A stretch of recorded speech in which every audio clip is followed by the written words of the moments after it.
Medical college में अपने सौतेले बाप के बड़े भाई को देखकर मेरा रंग उड़ गया था।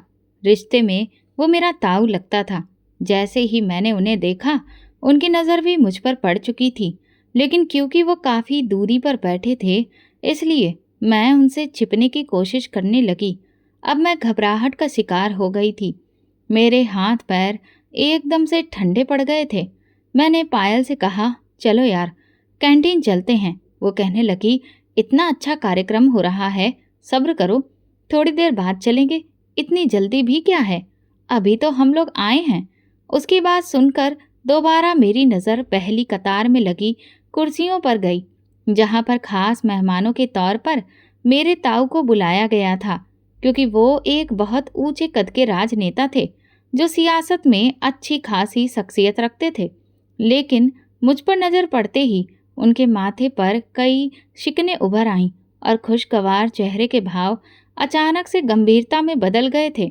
उन्होंने अपने साथ बैठे हुए हमारे ही डिपार्टमेंट के एक प्रोफेसर के कान में कुछ कहा, तो उस प्रोफेसर ने एकदम से मेरी तरफ देखा और फिर उन्हें जवाब दिया।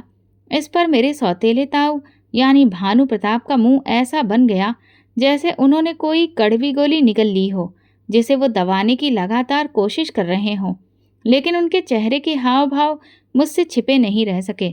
मैं ये भी समझ चुकी थी कि उनका मूड इस कदर खराब क्यों हो गया है।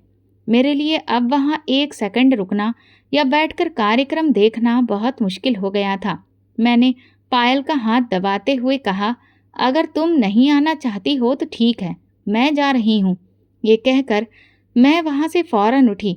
पायल एकदम से परेशान होकर बोली, यार क्या दिक्कत है, अभी तो हम आकर बैठे हैं, इतनी मुश्किल से तो हमें सीट मिल पाई है, और फिर तुम्हें भी पता है कि यहाँ पर ये सारी चीज़ें फुल हो जानी हैं। फिर कैंटीन में जाकर हम करेंगे क्या, अभी तो भूख भी नहीं लगी है, थोड़ा सा रुक कर कुछ देख लेते हैं, फिर चलते हैं ना। उसकी बात सुनने के बाद मैंने कोई जवाब नहीं दिया और बिना कुछ कहे वहाँ से उठकर जाने लगी। पायल एकदम से हड़बड़ा गई और मुझे आवाज़ देती हुई मेरे पीछे पीछे भागी, लेकिन मैं ऑडिटोरियम से बाहर निकल आई। वो अभी भी मुझे रुकने के लिए कह रही थी और बार बार मेरे पीछे आ रही थी। जब मैंने देखा कि उसकी आवाज़ें रुक नहीं रही थीं, तो मैं गुस्से से उसकी तरफ पलटी और होठों पर उंगली रखकर उसे खामोश रहने का इशारा किया। इसे देखकर वो चौंक पड़ी और फिर मेरे पास आकर कहने लगी, सब ठीक तो है, क्या हुआ है नंदिनी, तुम वहाँ से ऐसे क्यों उठकर आ गई। मैंने उससे धीरे से कहा, यहाँ से चलो, फिर मैं तुम्हें बताऊंगी। हमारे आसपास काफ़ी सारे स्टूडेंट्स थे जो हमारे ही ग्रुप के थे। वे हमें अजीब नज़रों से देखने लगे। मुझे उनसे भी ज़्यादा भानु प्रताप की फिक्र थी कि कहीं वो आदमी बाहर ना आ जाए। अगर ऐसा हुआ तो फिर क्या होगा, ये सोचकर ही मेरा दिल बैठने लगा था। हम कैंटीन में दाखिल हुए तो रोज़ाना के मुकाबले वहाँ भीड़ काफ़ी कम थी। हमने कोने पर रखी टेबल और चेयर खाली देखी तो भगवान का शुक्र अदा किया और फिर वहाँ जाकर बैठ गए। पायल ने बैठते ही मुझसे कहा, अब बताओ बात क्या है, आखिर ऐसा क्या हो गया कि तुम इतनी परेशान हो गई, क्या तुमने वहाँ कोई भूत देख लिया है। फिर वो अपनी ही बात कहकर जोर से हंस पड़ी। मैं परेशान होकर बोली, भूत से भी 2 कदम आगे की चीज़ देखकर बैठी हूँ मैं, बस प्रार्थना करो कि सब ठीक हो। मेरी इस बात पर वो हैरान होकर बोली, अरे ऐसा क्या है, अब बता भी दो, क्यों सस्पेंस बढ़ा रही हो, भला ऐसा क्या देख लिया कि इतनी घबरा गई हो। मैंने उससे कहा, तुमने उस वाइट कोट और वाइट पैंट वाले आदमी को देखा था जिसकी बड़ी बड़ी काली मूछें थीं। वो बोली, हाँ देखा तो है, वो कोई बहुत बड़ा चौधरी लगता है। शक्ल सूरत तो बिल्कुल वैसी ही है जैसे कि हम लोग ड्रामा सीरियल्स में किसी ठाकुर या चौधरी को देखते हैं। एकदम कड़कदार ड्रेस, कलाई पर बंधी महंगी वॉच। मैंने कहा, लेकिन ये कैरेक्टर मेरी जिंदगी में भी शामिल है, घटिया और नीची सोच के साथ। मेरी इस बात पर पायल हैरान होकर बोली, क्या मतलब है तुम्हारा। मैंने कहा, मतलब ये है कि ये मेरे सौतेले बाप के बड़े भाई यानी मेरे ताऊ हैं। इतना सुनते ही पायल की आंखें फटी की फटी रह गईं। उसके होंठ सिकुड़ गए और वो बोली, क्या सच में, मजाक तो नहीं कर रही हो।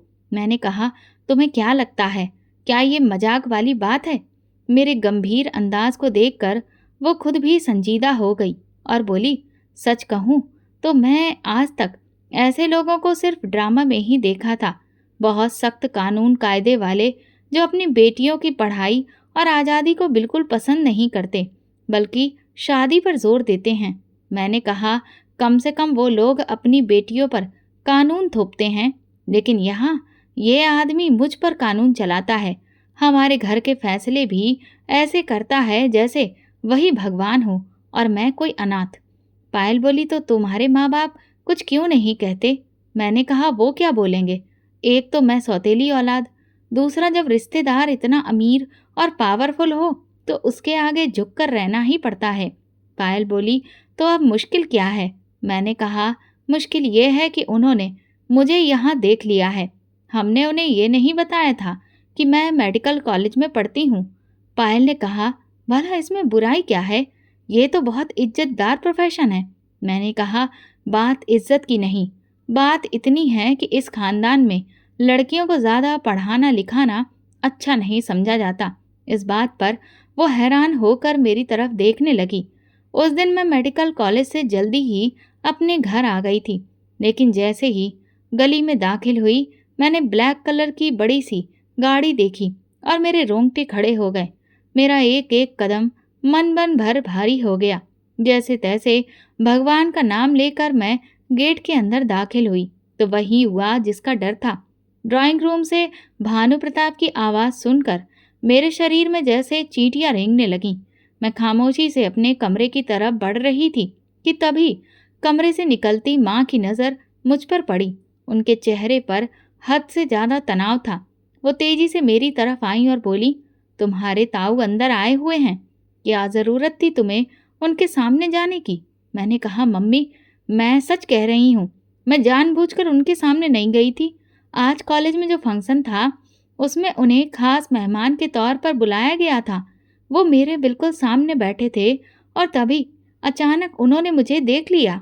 अगर मुझे पहले से पता होता कि वो अंदर हैं तो मैं वहाँ कभी नहीं जाती। माँ ने परेशानी से मेरी तरफ देखा कि तभी पिताजी की आवाज़ आई, अरे चाय लाने में इतना टाइम कब से लगने लगा? इस पर माँ एकदम से बोली, बस मैं अभी ला रही हूँ, और किचन की तरफ मुड़ गई। लेकिन जाते जाते उन्होंने मेरी तरफ देखा और कहा, तुम जाकर अपने ताऊ को नमस्ते करके आओ। उनके साथ में ताई भी आई हैं। माँ के किचन में जाते ही मैं तुरंत अपने कमरे में चली गई ताकि कपड़े बदल सकूं। लेकिन अचानक ही कमरे का दरवाज़ा खुला और मेरे सौतेले पिता की बहन का बेटा विक्रम बिना कोई दस्तक दिए मेरे कमरे में दाखिल हो गया। उसके यूं अचानक अंदर आ जाने से मैं सहम सी गई। वो बिल्कुल मेरे सामने आकर खड़ा हो गया और फिर मुझे सिर से पांव तक देखते हुए बोला, अच्छा तो तुम कॉलेज में पढ़ती हो, बहुत बढ़िया।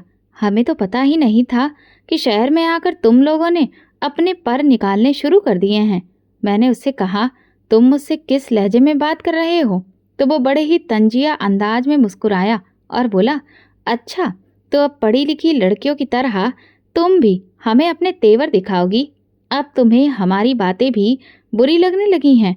अभी से ये हाल है तो फिर कल को तो तुम ये कहोगी कि हम लोग तुम्हें जहर लगते हैं।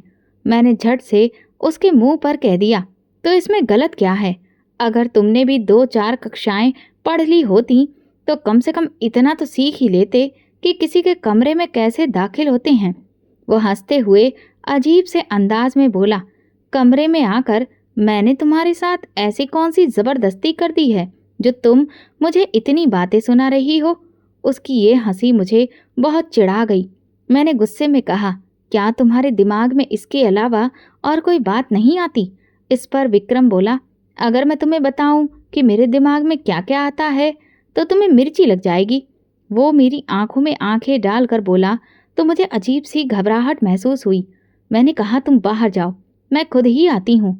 वो बोला, अच्छा अब तुम्हें मेरा तुम्हारे कमरे में आना भी बुरा लगने लगा है तो साफ साफ कहो ना कि हमारे घर मत आया करो। मैंने जवाब दिया, ऐसी कोई बात नहीं है। दरअसल सब लोग बाहर बैठे हैं और हम इस तरह कमरे के अंदर हैं। ये कोई अच्छी बात नहीं है और इसे ठीक नहीं समझा जाएगा। वो अपनी मूंछों को ताव देते हुए बोला, मैं तो बस ये देखने आया था कि कॉलेज जाने वाली लड़कियों के ऐसे कौन से पर निकल आते हैं कि वो खुद को बहुत बड़ी चीज समझने लगती हैं। इतना पढ़ने लिखने के बाद भी तुम्हारा काम तो चूल्हा चौका ही है।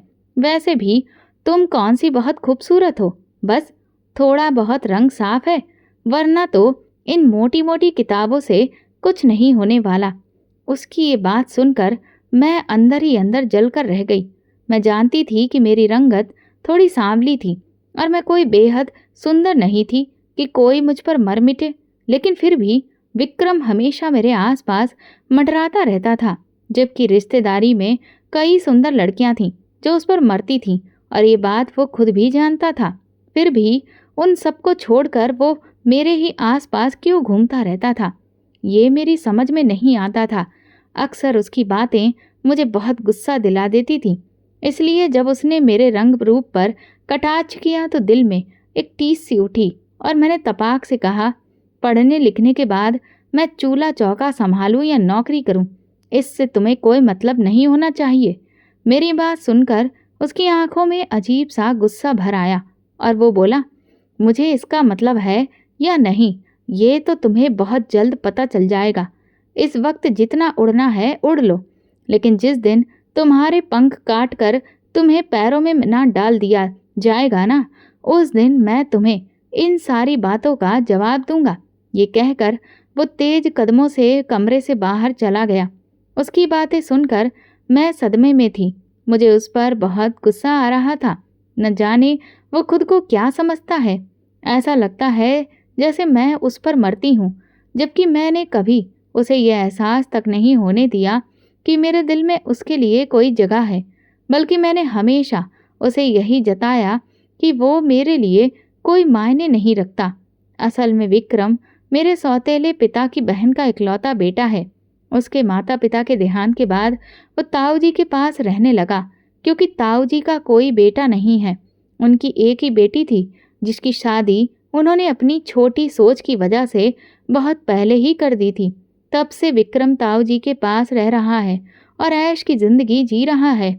उसके पास धन दौलत की कोई कमी नहीं है।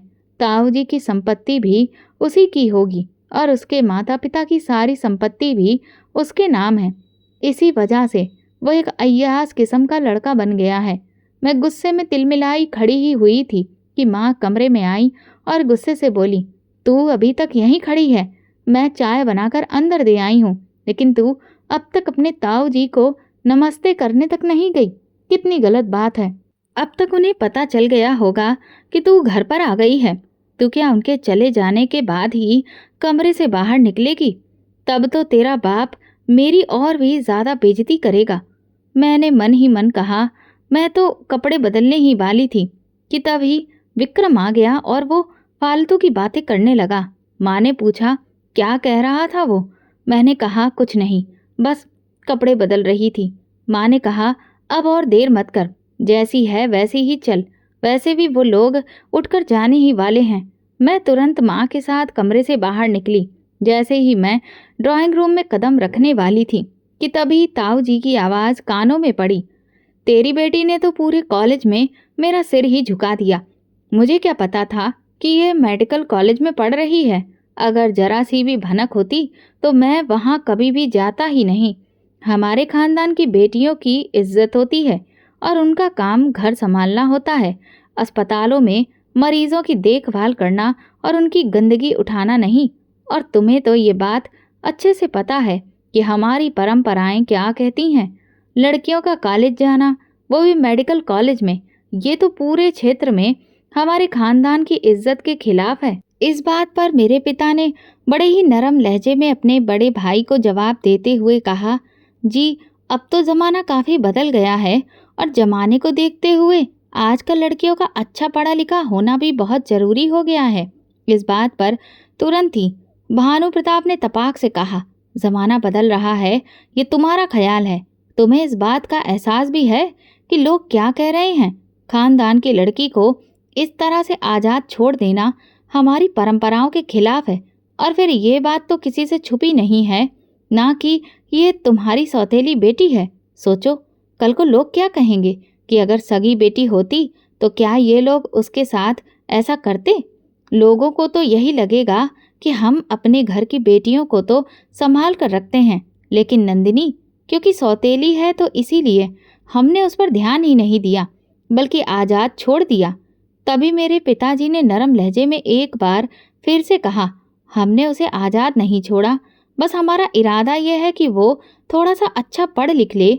इस बात पर भानु प्रताप ने कड़क आवाज में कहा, पढ़ने की हद तक तो सब ठीक है, लेकिन डॉक्टर बनना, अरे लोग क्या सोचेंगे? और वैसे भी पढ़ी लिखी लड़कियां तो बहुत ज़्यादा बिगड़ जाती हैं। मैं तो अक्सर पढ़ी लिखी लड़कियों को ऐसे ही देखता हूँ। इससे पहले कि पिताजी कुछ और कहते, मैं तुरंत ही अंदर दाखिल हुई। मैंने देखा कि ड्राइंग रूम में ताऊ, ताई और विक्रम के साथ मेरे माँ बाप भी बैठे थे। वहाँ का माहौल हद से ज़्यादा तनाव से भरा हुआ था। मैंने उन्हें नमस्ते किया तो ताऊ ने मुझे घूर कर देखा और बड़े ही घृणा भरे अंदाज में जवाब दिया, जबकि ताई ने तो मुझे देखते ही अपना मुंह फेर लिया। तुम्हें पता है उस कॉलेज में लड़के भी पढ़ते हैं? क्या तुम्हें और कोई कॉलेज नहीं मिला था जहाँ पर इसे एडमिशन दिलाया जाता? इस बात पर पिताजी ने एकदम से कहा, हम तो खुद यही चाहते थे कि इसका कॉलेज लड़कियों वाला हो, लेकिन इस तरह की जो पढ़ाई लिखाई होती है उसमें ऐसे ही कॉलेज मिलते हैं जिसमें लड़के और लड़कियां दोनों एक साथ होते हैं। और फिर भगवान की कृपा से कॉलेज की लिस्ट में इसका नाम आ गया था और वो कॉलेज हमारे घर के काफ़ी पास भी था, तो इसीलिए इसका एडमिशन हमने वहीं पर करवा दिया। इससे पहले कि ताऊ और कोई जवाब देते, ताई ने एकदम से मुंह बनाते हुए कहा, आप भी ये सारी क्या बातें लेकर बैठ गए हैं? अब उठिए, चलिए देर हो रही है। तो वे लोग एकदम से खड़े हो गए। उनके जाते ही मुझे ऐसा लगा जैसे मेरी रुकी हुई सांसें अब अच्छे से चलने लगी हों। मेरी माँ तो अपना सर पकड़कर ही बैठ गई थी, जबकि पिताजी जब अंदर आए तो कहने लगे, बड़े भैया बड़े ही गुस्से से निकले हैं, ना जाने अब क्या होगा। इस बात पर मेरी माँ ने एकदम से तिल मिलाकर उनकी तरफ देखा और कहने लगी, ये तो होना ही था ना, आखिर हम लोग कब तक छुपाते? एक न एक दिन तो उन्हें पता चल ही जाना था। उन्होंने अपनी बेटी को तो कुछ खास पढ़ाया लिखाया नहीं, और ना ही वो विक्रम, उसे भी कोई खास डिग्री नहीं कराई है, और चाहते हैं कि पूरे खानदान के बच्चे भी इसी तरह से अनपढ़ रहें। ऐसे थोड़ी ना होता है। हमारी इकलौती बेटी है और वो इस लायक है कि अपने पैरों पर खड़ी हो सकती है। वो आगे पढ़ना चाहती है तो भला इसमें बुराई क्या है? माँ मेरी साइड लेते हुए बोली तो पिताजी एकदम से उनकी तरफ देखकर गुस्से से बोले, बोल भूलो मत, हम लोगों पर उनके कितने एहसान हैं। तुम लोग तो एहसान फरामोश हो। एक दिन पहले इसके आगे हाथ फैलाकर मदद की भीख मांगते हो और दूसरे दिन इंसान की भलाई को भूल जाते हो।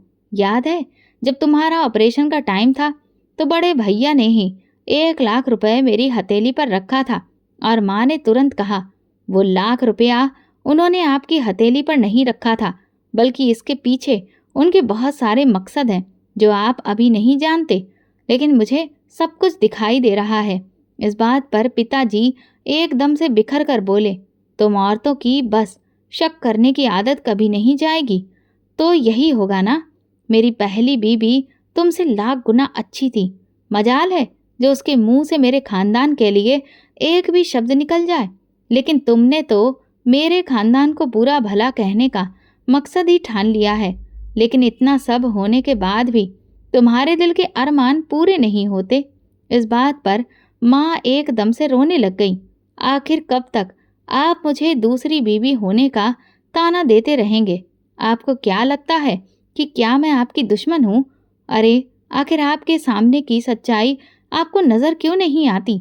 आपके बड़े भाई आपको थोड़े बहुत पैसे देकर आपका मुंह बंद कर देते हैं, जबकि गांव वाली ज़मीनों पर आपका भी उतना ही अधिकार बनता है, लेकिन आपने कभी भी उनसे अपना अधिकार नहीं मांगा। उन ज़मीनों में से जो भी मुनाफा होता है वो सब का सब आपके भाई ही ले लेते हैं। आपने कभी भी उनसे हिसाब किताब नहीं मांगा। अगर सालों में वो कुछ पैसे आपकी हथेली पर रख भी देते हैं तो कौन सा एहसान करते हैं? वो सारे पैसे आपके हिस्से की ज़मीन से ही निकले होते हैं, लेकिन वो हमेशा ही आपको बेवकूफ़ बनाते हैं। इतना सुनकर पिताजी गुस्से से बाहर निकल गए।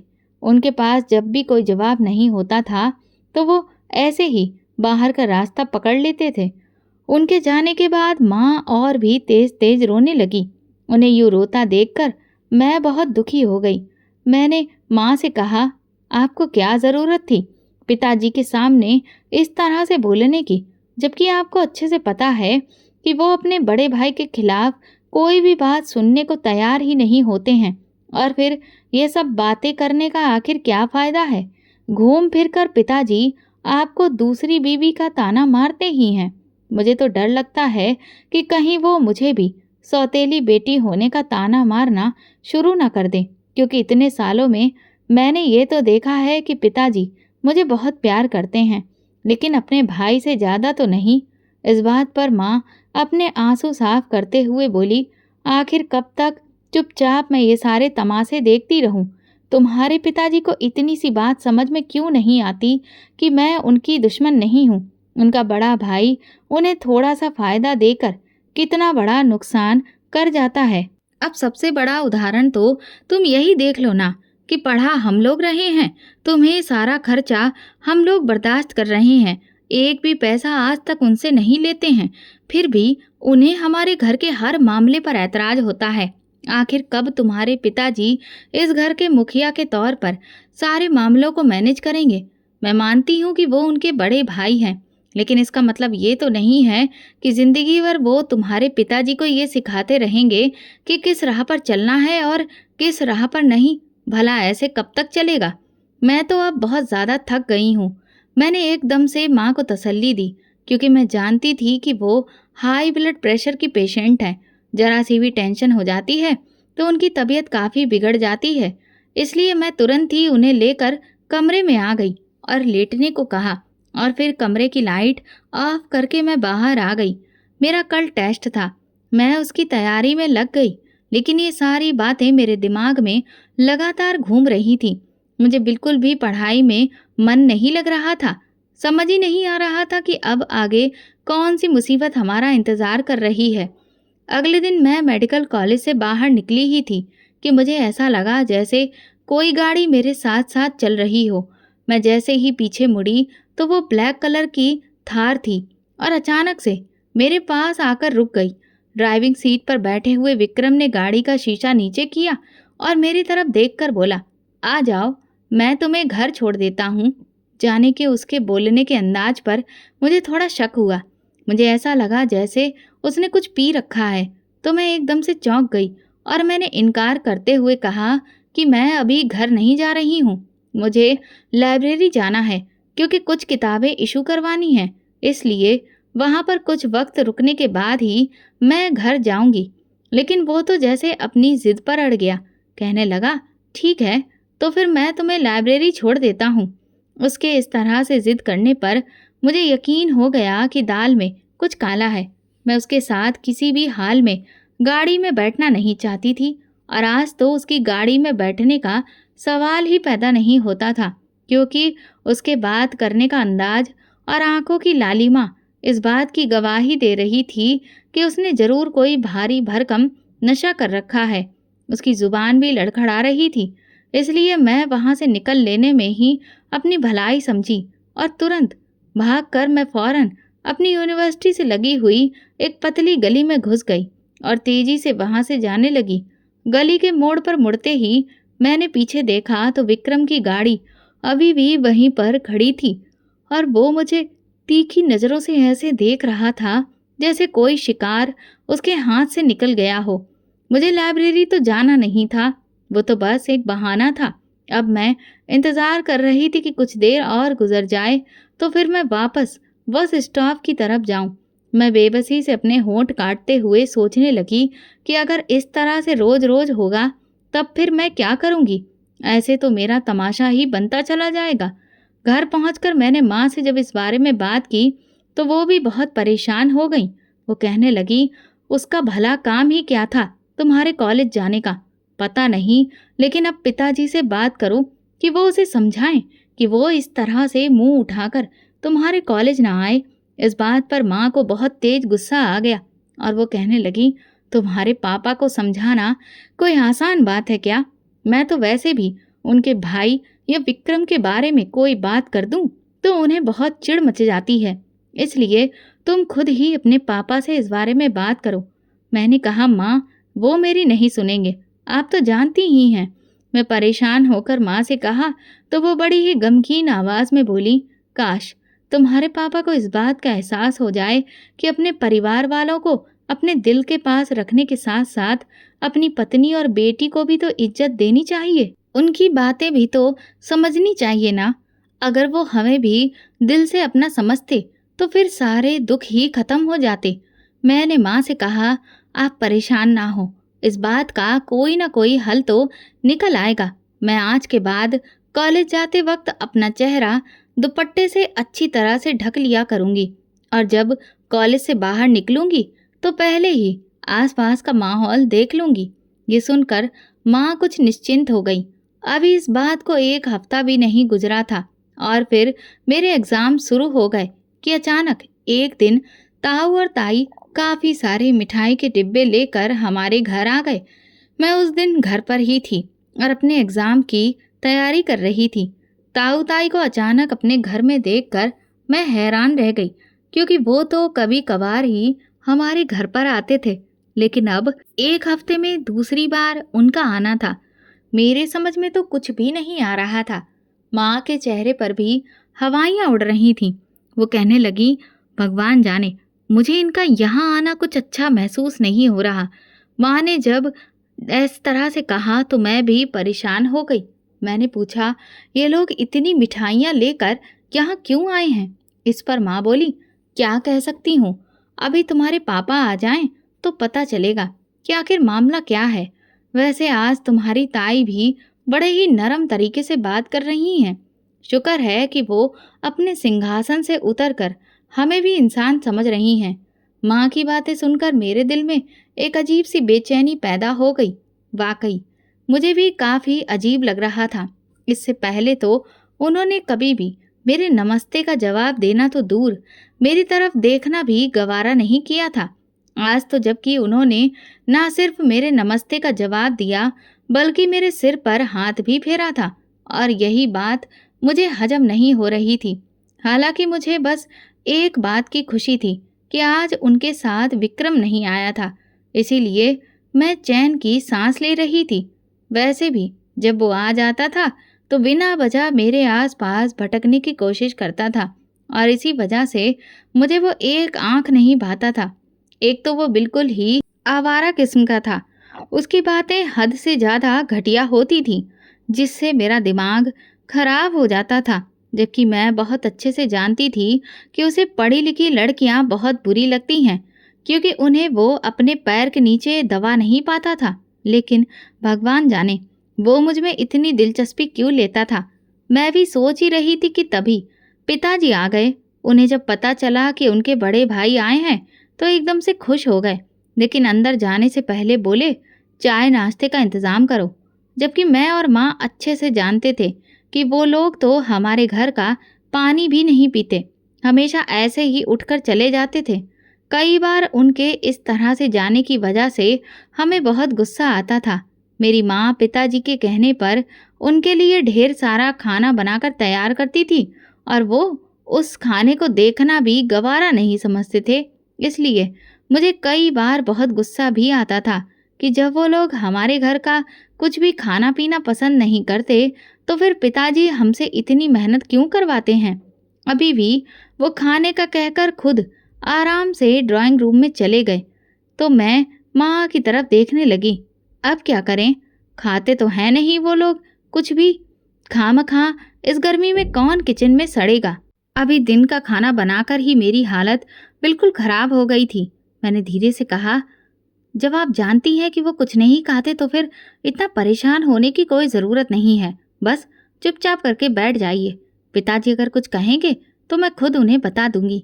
आपके पिताजी को जवाब देने की कोई ज़रूरत नहीं है।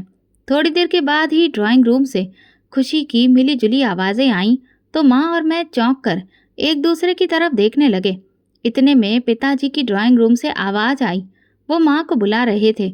माँ एकदम से खड़ी हुई और फटाफट साड़ी का पल्लू अपने सर पर ठीक किया। फिर तेजी से ड्राइंग रूम की तरफ बढ़ी। मैं भी दबे कदमों माँ के साथ चली गई, लेकिन ड्राइंग रूम के अंदर जाने के बजाय दरवाजे के पास ही खड़ी हो गई। एकदम से ताई ने माँ को देखते हुए कहा, बधाई हो, आज से आपकी बेटी हमारी बहू बनकर हमारे घर आने वाली है।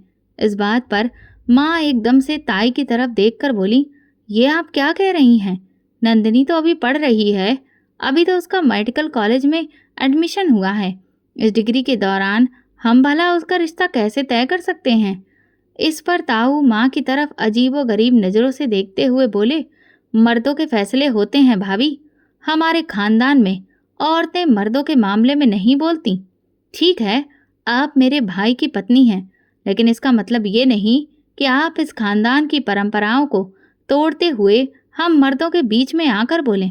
हमें आपको खुशखबरी सुनानी थी तो वो हमने सुना दी है और बात खत्म हो गई। इस पर मेरी माँ ने तुरंत कहा, बात अभी खत्म नहीं हुई है भाई साहब। आप मेरे जेठ हैं, लेकिन मैंने हमेशा आपको अपना भाई माना है। मैं मानती हूँ कि ये मर्दों के बीच की बातें होंगी, लेकिन इस वक्त मामला मेरी बेटी का है। मैं आपके खानदान के किसी भी मामले में नहीं आना चाहती और ना ही मैं बोलना चाहती हूँ, लेकिन जब बात मेरी बेटी की होगी तो मैं ज़रूर बोलूँगी। मुझे अभी नंदिनी की शादी करनी ही नहीं है। वो बस अच्छे से अपनी मेडिकल की पढ़ाई करे, तब उसके बाद मैं कुछ सोचूंगी। इतना सुनते ही ताऊ पिताजी की तरफ देखकर बोले, कमाल है भाई, तुम्हारे घर की औरतों को तुमने इतनी आज़ादी दे रखी है। ये बात तो मुझे पता ही नहीं थी। इतना सुनते ही पिताजी एकदम से गड़बड़ा गए और बोले, अरे नहीं भैया, ऐसी कोई बात नहीं है। आपको तो पता है ना कि आपकी भाभी जरा बड़ बोली हैं। माँ एकदम से पिताजी की बात सुनकर बोली, इसमें बड़ बोली वाली कोई बात नहीं है। आप खुद सोचिए, मेडिकल कॉलेज में एडमिशन हो जाना क्या कोई इतनी आसान बात है? अब अगर हमारी बेटी बिना किसी सिफारिश के कॉलेज में एडमिशन ले चुकी है तो इस पर हमें भगवान का जितना धन्यवाद करना चाहिए उतना कम ही है।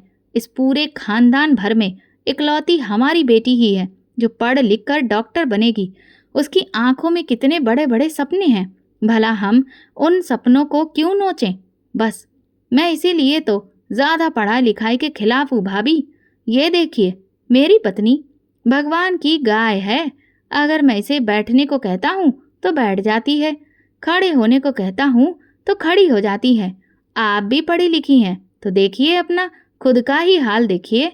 मेरा भाई अगर उत्तर कहता है तो आप दक्षिण कहती हैं। अगर मेरा भाई इस रिश्ते पर खुश है तो आप ना खुश हैं। इसीलिए मैं लड़कियों के ज़्यादा पढ़ने लिखने पर खुश नहीं होता, क्योंकि फिर उन्हें हर मामले में कोई ना कोई कमी निकालने का हुनर आ जाता है और वो अपना ज़्यादा दिमाग चलाने लगती हैं, जो कि उनके पास होता ही नहीं है।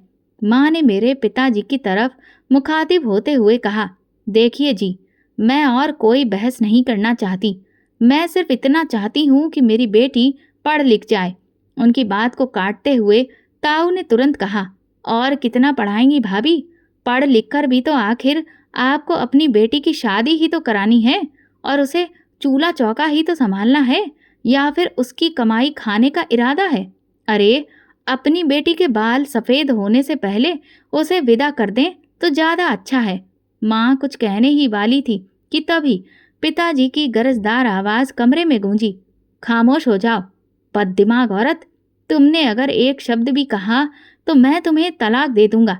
इसीलिए बेहतर यही है कि तुम अभी और इसी वक्त ड्राइंग रूम छोड़कर चली जाओ। मैं नंदिनी का रिश्ता विक्रम से पक्का कर चुका हूँ। अब बात खत्म हो गई। ये सुनते ही माँ रोती हुई ड्राइंग रूम से बाहर निकल गई, जबकि मेरे पैरों तले से तो ज़मीन ही निकल गई थी। मैं कभी ऐसा सोच भी नहीं सकती थी कि मेरे पिता मुझसे पूछे बिना मेरी ज़िंदगी का इतना बड़ा फैसला कर देंगे। माँ ने मेरी तरफ देखा। उनके होंठ दुख की वजह से कांप रहे थे, पर आंखों में आंसू भरे थे, जिससे आंखें लाल हो रही थीं। वो खामोशी से मेरे पास से गुजर कर चली गईं, जबकि मैं पत्थर की मूर्ति बनी चुपचाप वहीं खड़ी की खड़ी रह गई। मेरा रिश्ता ज़बरदस्ती तय कर दिया गया था। और फिर इस सब में से मेरी माँ बीमार पड़ गई।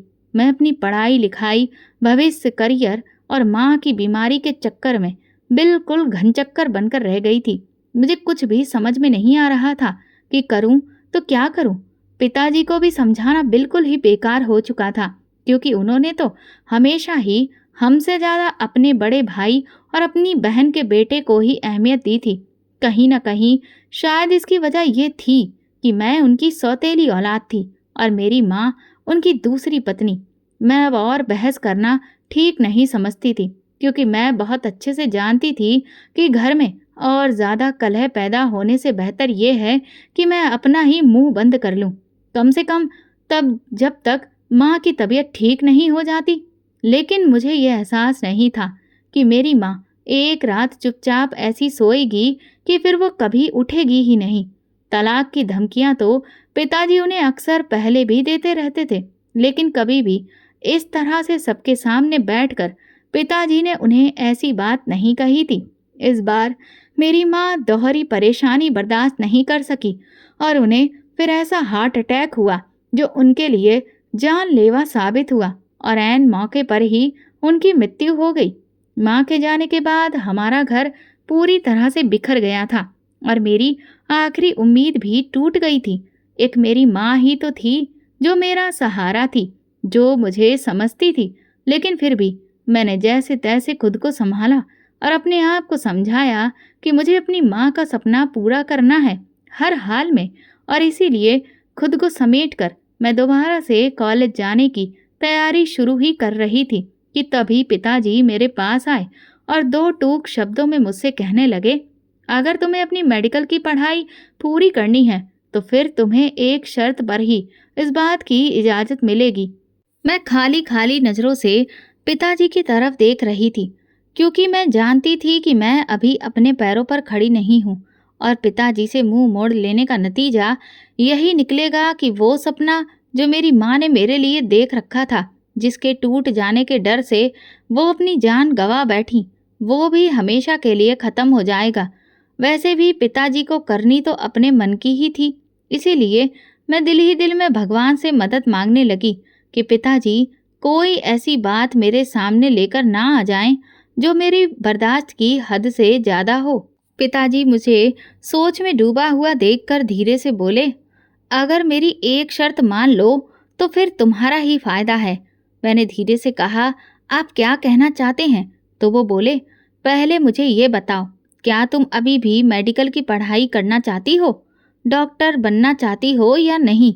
मैं एकदम से बोली, क्यों नहीं पिताजी, ये तो मेरा सपना है और सबसे बढ़कर ये मेरी माँ की इच्छा थी और मैं अपने जीते जी इस इच्छा को ख़त्म होते नहीं देख सकती।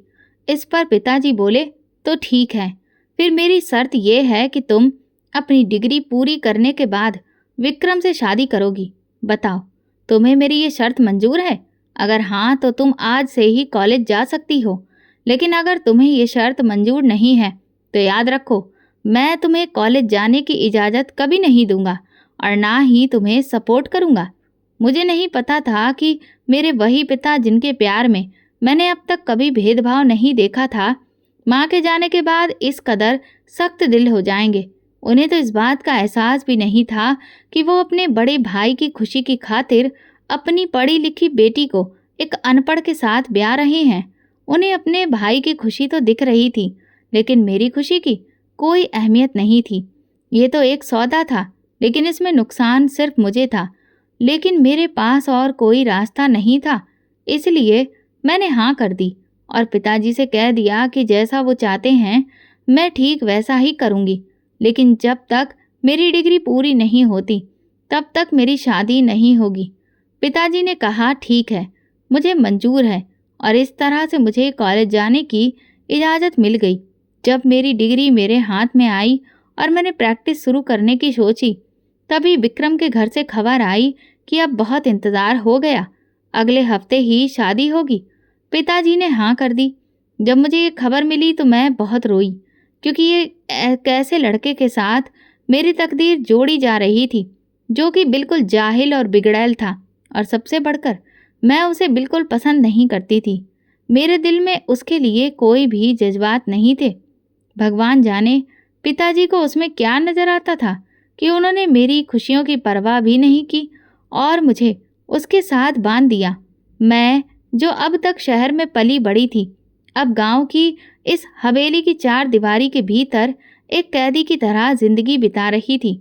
शादी के बाद मुझे पता चला कि इस शादी में ना तो ताऊ जी की कोई दखल अंदाजी थी और ना ताई जी की इच्छा, बल्कि ये शादी सिर्फ विक्रम की जिद पर हुई थी। शादी की पहली रात उसने मुझे बताया कि उसे मुझसे कोई मोहब्बत नहीं है। उसने ये शादी सिर्फ मेरा घमंड तोड़ने के लिए की थी, क्योंकि उसे लगता था कि मैं उसे इग्नोर करती हूँ और शायद मैं अपने कॉलेज में किसी और को पसंद करती हूँ। तो इसीलिए उसे ये बात हजम नहीं हो रही थी कि उसके इतने हैंडसम होने के बावजूद मैं उसे नज़रअंदाज कर रही हूँ। इसलिए उसने मेरे माँ बाप पर दबाव डलवाया और मुझसे शादी कर ली। फिर उसने मुझे ये साफ भी कह दिया कि तुम चाहे जितना मर्जी डॉक्टर बन जाओ, यहाँ तुम्हारी हैसियत वही होगी जो हम तय करेंगे। असलियत ये थी कि उसकी नज़र में मेरी हैसियत एक नौकरानी से भी कम थी। मैंने कभी नहीं सोचा था कि मेरी जिंदगी कांटों भरी राह पर चलेगी। मेरी किस्मत अब ये थी कि जिससे मेरी शादी हुई वो मुझे शादी के बाद भूल गया। वो महीनों गायब रहता और ज़्यादातर अपना समय शहर में बिताता। मैं जानती थी कि वो वहाँ क्यों रहता है। मैंने सुना था कि शहर वाले घर में उसने किसी शहरी लड़की से रिश्ता बना रखा है। जब मैंने इस बात पर विरोध किया तो मेरी ताई ने मुझसे कहा, तुम कौन सी शकल सूरत वाली हो जो वो तुमसे रिश्ता बनाए रखे? तुम्हारी औकात हवेली की नौकरानी जितनी भी नहीं है। शुक्र मनाओ कि तुम्हें यहाँ पर रखा हुआ है। और वैसे भी आदमी चाहे जितनी औरतें रख ले, ये तो उसकी शान होती है। तुम्हारी औकात ही क्या है जो तुम उस पर पाबंदी लगाओ। विक्रम को घर के सारे लोगों का पूरा समर्थन था। वो बाहर चाहे जो करता, किसी को कोई फर्क नहीं पड़ता। मैंने कई बार पिताजी से बात करने की कोशिश की, लेकिन मुझे इस बात का एहसास हो गया कि वो अब मुझसे बात नहीं करना चाहते। मुझे तो फ़ोन तक करने की इजाज़त नहीं थी, लेकिन पिताजी तो कर सकते थे, मिल सकते थे, पर वो कभी नहीं आए। मुझे यकीन नहीं हो रहा था कि वो इतने सख्त दिल कैसे हो सकते हैं। और फिर एक दिन एक उड़ती सी खबर मिली कि मेरे सौतेले पिता ने एक और शादी कर ली है और अब वो अपनी ज़िंदगी में खुश हैं। उसी दिन मैं अपनी माँ के लिए बहुत रोई, जिन्होंने सारी ज़िंदगी पिताजी के इशारों पर गुजार दी और एक दिन भी सुकून का नहीं देखा था। अब वही पिताजी अपनी तीसरी पत्नी के साथ घर में चैन से रह रहे थे। एक दिन मैंने हिम्मत करके अपनी प्रैक्टिस शुरू करने की इच्छा जताई। मैं डॉक्टर बन चुकी थी, बस प्रैक्टिस शुरू करना बाकी था। लेकिन मेरे ताऊ ताई ने साफ मना कर दिया। उन्होंने कहा, अगर तुम्हारा पति इजाज़त दे तब तुम ये काम कर सकती हो। अगर उसने मना कर दिया तो प्रैक्टिस का ख्वाब भूल जाओ। उनकी बात सुनकर मैं हैरान रह गई। मैं किससे इजाज़त लेती जो महीनों घर ही नहीं आता था, मेरा फ़ोन तक नहीं उठाता था? उससे मैं कैसे बात करती? जब मैंने कहा कि मैं विक्रम के शहर वाले घर में जाना चाहती हूँ तो मुझे इसकी भी इजाज़त नहीं मिली। मेरी ताई ने कहा, तुम हवेली से बाहर कदम भी नहीं निकाल सकती। अब तो यहाँ से तुम्हारी अर्थी ही उठेगी। उसी दिन मुझे यकीन हो गया कि मैं यहाँ बहू बनकर नहीं, एक कैदी बनकर लाई गई हूँ, जिसे अपनी मर्जी से सांस लेने तक की भी इजाज़त नहीं है। अब मैं एक एक दिन विक्रम का इंतज़ार कर रही थी ताकि उससे बात कर सकूं, जबकि मैं अच्छे से जानती थी कि वो इतना घटिया इंसान है कि मेरी बात कभी नहीं मानेगा। फिर भी दिल में उम्मीद थी, क्योंकि वो जो कुछ भी कर रहा था मैंने अब तक उसकी कोई शिकायत नहीं की थी। इसलिए मुझे लगा कि शायद वो मुझ पर रहम खा ले। एक दिन वो हवेली आया तो मैंने उसके मूड को देखते हुए उससे इजाज़त मांगी। मैंने बड़ी मुश्किल से कहा कि मेरी मेडिकल की डिग्री मेरे हाथ लग चुकी है और अब मैं प्रैक्टिस करना चाहती हूँ। मेरी बात सुनकर वो ज़ोर से ठहाका मार कर हंसा और बोला, तुम्हें लगता है कि मैं तुम्हारी बात मानकर तुम्हें इजाज़त दे दूंगा और फिर तुम शहर आ जाओगी? तो ये तुम्हारी ज़िंदगी की सबसे बड़ी भूल है। अब तुम्हें इस हवेली के अंदर ही रहना है। भूल जाओ कि तुमने कोई डॉक्टरी की डिग्री हासिल की है और ना ही तुम्हें प्रैक्टिस की इजाज़त है। ना ही शहर आने की। उसकी बात सुनकर मैं रोने लगी। मैंने कहा, तुम लोगों ने मेरे साथ धोखा किया है। शादी के वक्त तुमने और तुम्हारे परिवार ने वादा किया था कि मुझे नौकरी करने से नहीं रोकोगे। तो वो ताना मारते हुए बोला, ऐसे वादे करना हमारे लिए कोई मुश्किल बात नहीं है। मैंने अफसोस भरी नज़र से उसे देखा और कहा, तुम्हें डर नहीं लगता कि तुम अपने वादे से मुकर गए? भगवान के सामने क्या मुंह दिखाओगे? वो गुस्से से बोला, एक बात गांठ बांध लो, अब तुम्हें वही करना पड़ेगा जो मैं कहूँगा, और अगर तुमने मेरी नाफरमानी की तो फिर खामियाजा भुगतने के लिए तैयार रहो। अपनी डिग्री को भूल जाओ। अब तुम्हें बिल्कुल वैसी ही जिंदगी गुजारनी है जैसी मैं कहूँ। इसके अलावा तुम्हारे पास कोई विकल्प नहीं है। अब चाहे रोकर गुजारो या हंसकर, तुम्हारी मर्जी। ये कहकर वो कमरे से बाहर चला गया। लेकिन मुझे ऐसा लगा जैसे मेरे सिर पर आसमान टूट पड़ा हो। मैं भगवान के आगे रोते हुए गिर पड़ी। यह मेरी जिंदगी का मकसद तो नहीं था। मैं डॉक्टर बनकर लोगों की सेवा करना चाहती थी और ये मेरी माँ का सपना भी था। लेकिन अब मैं कहाँ से कहाँ आ गई? क्या मेरे लिए कोई रास्ता नहीं है? मैंने हमेशा भगवान पर भरोसा किया है। कुछ भी करके मुझे इस कैद से बचा लो। मैं पूरी रात रोती रही और सपने में देखा कि मैं चुपचाप इस हवेली की दीवार फांद कर बाहर भाग रही हूँ। ये देखते ही मेरी आंख खुल गई। मैं पसीने में भीगी हुई थी और मेरी सांसें तेज चल रही थी। अब मुझे लगने लगा कि कुछ ना कुछ करके मुझे इस हवेली से बाहर निकलना होगा, क्योंकि मैं सारी जिंदगी ऐसे रिश्ते में बंधकर नहीं रह सकती जिसमें मेरे लिए कोई इज्जत नहीं। और फिर एक दिन मुझे वो मौका मिल गया और मैं हवेली से भाग गई। लेकिन अब मुझे नहीं पता था कि मैं कहाँ जाऊं। पिताजी के घर नहीं जा सकती थी, क्योंकि उन्होंने तो जीते जी ही मेरे सारे रिश्ते खत्म कर दिए थे। मुझे पता था कि अगर मैं वहाँ जाऊंगी तो वो इन लोगों को मेरी जानकारी दे देंगे और फिर मुझे ऐसे कैद खाने में डाल दिया जाएगा जहाँ से मैं कभी नहीं निकल पाऊंगी। मैं छुपते छुपाते गांव से बाहर निकली, लेकिन कैसे भी उन लोगों को खबर लग गई। कभी मुझे अपने पीछे भागते हुए कदमों की आवाज़ सुनाई देती। ये देखकर मैं बहुत डर गई। मुझे लगने लगा कि वे लोग मुझे ढूंढ लेंगे। मैं तुरंत दौड़ती हुई हाईवे पर आ गई, लेकिन वहाँ मुझे कोई गाड़ी दिखाई नहीं दी। मेरे पास इतना वक्त नहीं था कि मैं सड़क के किनारे खड़ी होकर किसी गाड़ी का इंतज़ार करूं, क्योंकि उनके कदमों की आवाज़ मेरी तरफ बढ़ती जा रही थी। तभी मैं सड़क पर दौड़ने लगी और अचानक मुझे एक झोपड़ी दिखाई दी। उस झोपड़ी से किसी के रोने की आवाज़ आ रही थी। जब मैं अंदर पहुंची तो वहाँ एक भिखारी रो रो कर भगवान से प्रार्थना कर रहा था। मैं झोपड़ी के कोने में छिपकर बैठ गई। तभी उसकी नज़र मुझ पर पड़ी, लेकिन वो कुछ नहीं बोला और फिर हाथ जोड़कर प्रार्थना करने लगा। उसकी आवाज़ झोपड़ी में गूंजी, तुम भी हालात की मारी लगती हो। एक बार दिल से भगवान से जो मांगना चाहो मांग लो, वो तुम्हारी दुआ ज़रूर कबूल करेगा। मैंने भी ऐसा ही किया। तभी मेरे पैरों तले ज़मीन खिसक गई। मेरा पीछा करते कदमों की आवाज़ झोपड़ी के पास आ गई थी। वे हवेली के नौकर थे, क्योंकि मैं उनमें से कुछ की आवाज़ पहचानती थी। उनमें से एक ने कहा, इस झोपड़ी के अंदर जाकर देखो।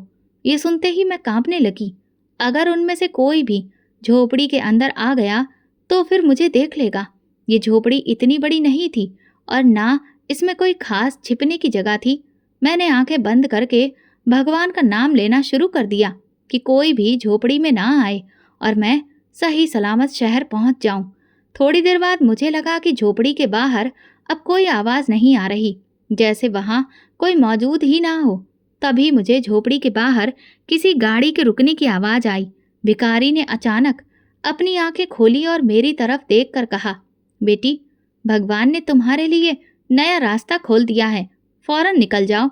जब मैं बाहर गई तो देखा कि एक पति पत्नी सफ़र कर रहे थे और उनकी गाड़ी किसी वजह से खराब हो गई थी। वो बिल्कुल झोपड़ी के सामने आकर रुकी थी। मैं भागकर उनके पास गई और उनसे कहा, मुझे जान का खतरा है, कृपया मेरी मदद करें, मुझे अपने साथ ले चलिए। गाड़ी में मौजूद औरत ने तुरंत मेरे लिए दरवाज़ा खोला और मुझे अपने साथ बैठा लिया। उन्होंने मुझे सीट के नीचे छिपा दिया। थोड़ी देर बाद गाड़ी ठीक हो गई और वे लोग सफ़र पर निकल गए। फिर मुझे पता चला कि वो पति पत्नी डॉक्टर हैं। जब मैंने उन्हें अपनी ज़िंदगी की कहानी सुनाई तो वे दोनों बहुत अफसोस करने लगे। फिर वे मुझे अपने घर ले गए। उनके कोई औलाद नहीं थी। वे दोनों एक बहुत बड़ी कोठी में अकेले रहते थे और अपने हॉस्पिटल में काम करते थे। उन्होंने मुझे ऑफ़र दिया कि मैं भी उनके अस्पताल में काम करूं। इसलिए मैंने उनके अस्पताल में प्रैक्टिस शुरू कर दी। कुछ महीनों के बाद मेरी प्रैक्टिस पूरी हुई और अब मैं लीगली डॉक्टर के पद पर काम करने लगी। एक दिन अचानक अस्पताल में काफ़ी सारे लोगों का शोर सुनाई दिया। एक नर्स मेरे पास भागती हुई आई और बोली, मैडम, इमरजेंसी है, आप तुरंत चलिए। मैं जैसे ही इमरजेंसी वार्ड में गई तो सामने का नज़ारा देखकर मेरे होश उड़ गए, क्योंकि वहाँ मेरे सौतेले पिता और ताई खड़े हुए थे। वे लोग बहुत बुरी तरह से रो रहे थे। उनकी हालत खराब थी। तभी मेरी नज़र स्ट्रेचर पर पड़ी और मैं एक बार फिर हैरान रह गई, क्योंकि वहाँ ताऊजी लेटे हुए थे। मुझे पता चला कि उन्हें हार्ट अटैक आया है। जितना हैरान मैं उन्हें देखकर हुई थी, उतने ही हैरान वे लोग भी मुझे देखकर हो गए। मैंने तुरंत उन्हें बाहर निकाला और ताऊजी का इलाज शुरू किया। कुछ घंटों के बाद जब मैं वार्ड से बाहर आई तो अचानक मुझे देखकर पिताजी और ताई दोनों खड़े हो गए और मेरे आगे हाथ जोड़कर आंसू बहाने लगे। मैंने उनसे बस इतना कहा, फिक्र मत करिए, अब वो खतरे से बाहर हैं। इतना कहकर मैं वहां से चली गई। सच कहूँ तो उस वक्त ऐसा लग रहा था कि जैसे मेरा दिल बिल्कुल खाली हो चुका है। ना ही उनके लिए कोई नफरत थी और ना ही कोई लगाव। जब उन्होंने मुझे अपने सामने खड़े देखा और उन्हें ये पता चला कि ताऊजी की जान मैंने ही बचाई है, तो अचानक उनके चेहरे के भाव बदल गए। कुछ दिनों तक वे लगातार अस्पताल में ही रहे थे और मेरा उनसे कई बार सामना हुआ, लेकिन मैंने कभी भी उनसे आगे बढ़कर बात करने की कोशिश नहीं की। मैं केवल अपने प्रोफेशन तक ही सीमित रही और अपना काम पूरी ईमानदारी से करती रही। जिस दिन ताऊजी पूरी तरह से ठीक होकर अस्पताल से डिस्चार्ज होने वाले थे तो उन्होंने अचानक मुझे मेरे नाम से पुकारा और मेरे सामने हाथ जोड़कर मुझसे माफ़ी मांगने लगे। कहने लगे, नंदिनी, तुमने मुझे और मेरी सोच दोनों को गलत साबित कर दिया बेटी। सच में हम सब के सब तुम्हारे गुनहगार हैं। मैंने तुम्हारी पढ़ाई लिखाई की हमेशा तुम्हें तुच्छ समझा, लेकिन आज उसी पढ़ाई की वजह से मेरी जान बच पाई है। मैं तुम्हारा जिंदगी भर एहसानमंद रहूंगा। तुमने जो सिखाया है वो मैं कभी नहीं भूल सकता। मेरे पिताजी और ताई भी हाथ जोड़कर मुझसे माफ़ी मांगने लगे। कहने लगे, हमने तुम्हारे साथ बहुत गलत किया। पिताजी तो रो रो कर बेहाल हो गए। वे कहने लगे, मैं ना सिर्फ तुम्हारा बल्कि तुम्हारी माँ का भी अपराधी हूँ। मैंने पिताजी से कहा, आपने जो कुछ भी किया अब उसे सुधारा नहीं जा सकता, लेकिन हाँ, मैं इतना कहूँगी कि मैं आप सबको माफ़ कर चुकी हूँ, क्योंकि नाराज़गी तो अपनों से होती है, गैरों से नहीं। और अब मेरा आप में से किसी से भी कोई रिश्ता नहीं है। मैं जैसे ही वहाँ से मुड़कर जाने लगी तभी अचानक पिताजी ने मुझसे कहा, बेटी, मैं तुम्हें एक बात और बताना चाहता हूँ। विक्रम का एक रोड एक्सीडेंट में देहांत हो चुका है, इसलिए अब तुम पूरी तरह से आज़ाद हो। ये सुनकर सच कहूँ तो मैंने एक अजीब सा हल्कापन महसूस किया। ऐसा लगा जैसे मेरे सिर से कोई बहुत भारी बोझ उतर गया हो। वे लोग एक बार फिर माफ़ी मांगने लगे, लेकिन मैं बिना कुछ कहे अपने कैबिन में लौट आई। विक्रम के मरने की मुझे ना खुशी थी ना अफसोस, बस मैं खुद को सिर्फ आज़ाद महसूस कर रही थी।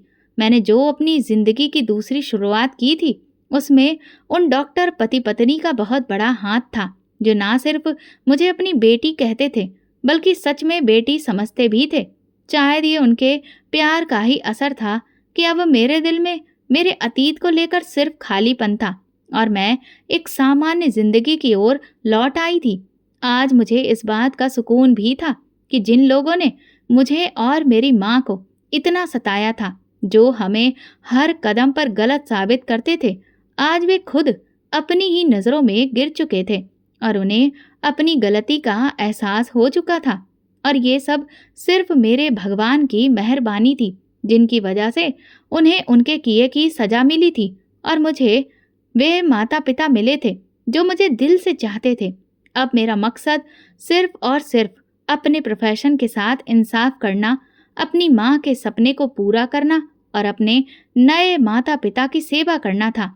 दोस्तों, अगर आपको हमारी कहानी पसंद आई हो तो प्लीज़ कमेंट करके ज़रूर बताइए और इस वीडियो को ज़्यादा से ज़्यादा लाइक और शेयर करके मेरे चैनल को सपोर्ट करिए।